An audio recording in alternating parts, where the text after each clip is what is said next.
Halo semuanya, perkenalkan nama saya Afalela Tunada dari kelas 11 Akuntansi 1. Dalam video kali ini kita akan membahas salah satu peristiwa penting dalam sejarah Indonesia setelah kemerdekaan, yaitu pemberontakan Darul Islam atau Tentara Islam Indonesia. Gerakan ini muncul karena adanya ketidakpuasan terhadap pemerintah pusat dan bertujuan untuk mendirikan negara Islam Indonesia. Yuk kita simak bersama.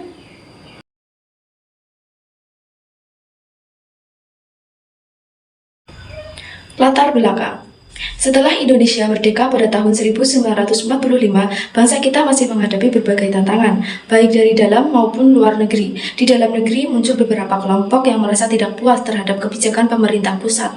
Salah satunya adalah kelompok yang beranggapan bahwa Indonesia seharusnya menjadi negara yang berdasarkan syariat Islam, bukan Pancasila. Dari pemikiran inilah muncul gerakan yang disebut Darul Islam dengan kekuatan militernya yang bernama Tentara Islam Indonesia. Gerakan ini pertama kali muncul di Barat, dipimpin oleh Sekar Mardijan Kartosuwiryo.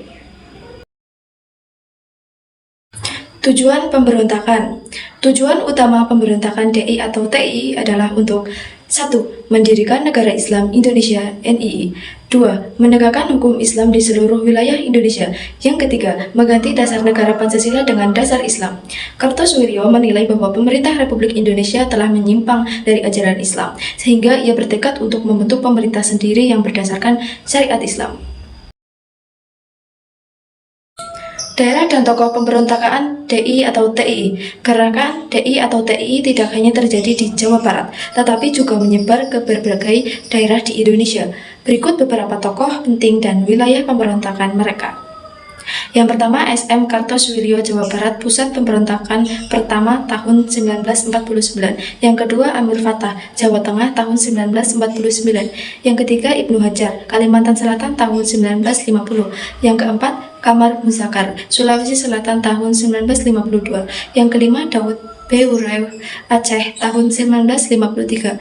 Meskipun mereka berada di daerah yang berbeda, tujuan mereka sama, mendirikan negara Islam Indonesia dan menolak sistem pemerintahan Republik Indonesia. Kronologi singkat. Tahun 1949, Kartosuwiryo memproklamasikan berdirinya negara Islam Indonesia di Jawa Barat.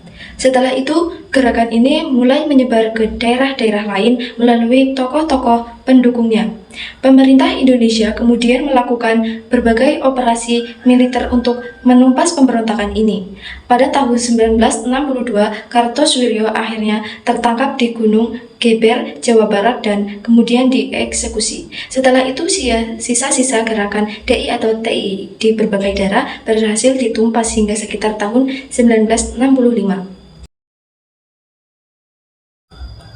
Upaya pemerintah menumpas DI atau TII. Perintah Indonesia tidak tinggal diam. Beberapa langkah yang diambil antara lain: 1. Melakukan operasi militer di berbagai daerah yang menjadi basis DI atau TII.